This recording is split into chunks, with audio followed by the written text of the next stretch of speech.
ငူအနီစစ်နေတဲ့တဘာဝခေါင်းလျှော်ရည်လေးကကြတော့မြစ်ကြီးနားအင်းတော်ဒေတာလောက်သွားတဲ့တင်နန်းသူရဲ့ခေါင်းလျှော်ရည်လေးပါရှင့်သူက၄ဘာသာတင်သွားတာပါအခုလည်းအန်ဒီ၄ဘာသာတင်ပြီးလို့ဒီနေ့တဘာဝခေါင်းလျှော်ရည်ဒေတူးနေ့လေးပြီးလို့အခုဒါလေးကိုအန်ဒီစစ်ပြတာပါသူကမအားသေးတော့အန်ဒီအခုမှစစ်ပြရတာပေါ့နော်တဘာဝခေါင်းလျှော်ရည်ကိုလုပ်မယ်ဆိုလို့ရှိရင်တော်ရုံဝါသနာပါတာနဲ့တော့အန်ဒီကမတိုက်တွန်းချင်ဘူးရှင့်ဒီတဘာဝခေါင်းလျှော်ရည်တစ်ခုဖြစ်ဖို့ဆိုတာကအရွက်တွေကိုရှားပါတယ်ဒီမှာပါဝင်ပစ္စည်းတွေဖြစ်တဲ့အရွက်တွေအသီးအနှံတွေရှားပါတယ်ဒါမှပြုတ်ရည်လောက်ရပါတယ်ရှင့်ပြုတ်ရည်လုပ်ပြီးတော့မှအန်ဒီတို့ကဒီကက်မီကယ်ဘိုင်းနဲ့ဖြော်ဆက်ပါတယ်လွယ်လေးလို့သူများကတဘာဝခေါင်းလျှော်ရည်လုပ်ရောင်းတာအဆင်ပြေနေကြတယ်တဘာဝဖြစ်နေကြတယ်ဆိုပြီးတော့ဟိုကတဘာဝခေါင်းလျှော်ရည်တွေလုပ်ရောင်းမယ်လို့တော့အန်ဒီကတော့လွယ်လေးမတွေးလိုက်ပါနဲ့ရှင့်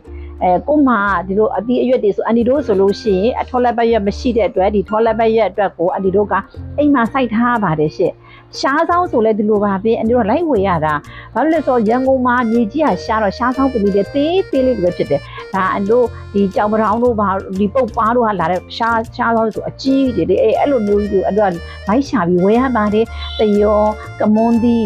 အခြေခံရှားဆောင်အဲ့ဒီထော်လက်ပတ်ရွက်အဲ့ဒါတွေကိုအန်ဒီတို့ကတစ်ခုချင်းစီလိုက်စုရပါတယ်ဒါဆိုရင်ဒါအခုတို့ရေစစ်လေးနဲ့စစ်ပြီးတော့မှဒါပကင်ပေါ့နော်ဒါဆိုတော့ပြီးတဲ့အဆင့်ရောက်ပြီး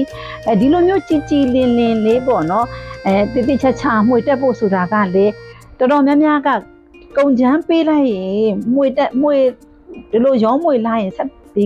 ခေါင်းလျှော်ရည်ထွက်တယ်လို့ထင်တယ်ပေါ့နော်မထွက်ပါဘူးကိုအန်ဒီတို့ဆိုလို့ရှိရင်နီးမျိုးစုံတိချာလေးလာပြီးတော့ဖြော်ဆက်ပုံဖြော်ဆက်နီးမှန်ကန်လေးမွေတက်မှသာဒီလိုလှပလေးကြီးလေးထွက်တာပါတော်တော်များများကဒီတမာဆိုလဲတမာအမှုတ်ထဲမဲရှားဆောင်အမှုတ်ထဲမဲအဲ့လိုအမှုတ်တွေထည့်ပြီးဖြော်တဲ့ခေါင်းလျှော်ရည်ကဘလို့မှမကောင်းနိုင်ပါဘူးဒါကြောင့်မို့ကိုကလက်ဆက်အရွက်တွေကိုတိချာပြုတ်ရည်တန့်ရှင်းလေးလုပ်ထားတဲ့ခေါင်းလျှော်ရည်မှသာဒီလိုမျိုးကက်မီကယ်နဲ့ရောတဲ့အခါမှာဒီလိုကြည်လေးနဲ့လေလှပလေးအယောင်လေးကအစာထွက်တာပါရှင့်ဒါကြောင့်မို့အန်ဒီကမို့ဒီလိုပေါ့နော်ခေါင်းလျှော်ရည်ဆိုရင်တပြည့်ဘာသာရက်တွေနဲ့ဆိုင်ပို့ပြီးပြင်ပန်းပါတယ်သူဆိုရင်အန်ဒီတင်တရက်မတင်ပါဘူး2ရက်တင်ပါတယ်ပြုတ်ရည်ကိုတိချာလုတ်ပြပြီးတော့မှနောက်နေ့ကျမှကက်မီကယ်နဲ့တိချာလေးဖြော်ဆက်တာပါရှင်တော်ရုံဆိုရင်အန်ဒီတို့ကတော်များများကဒီလို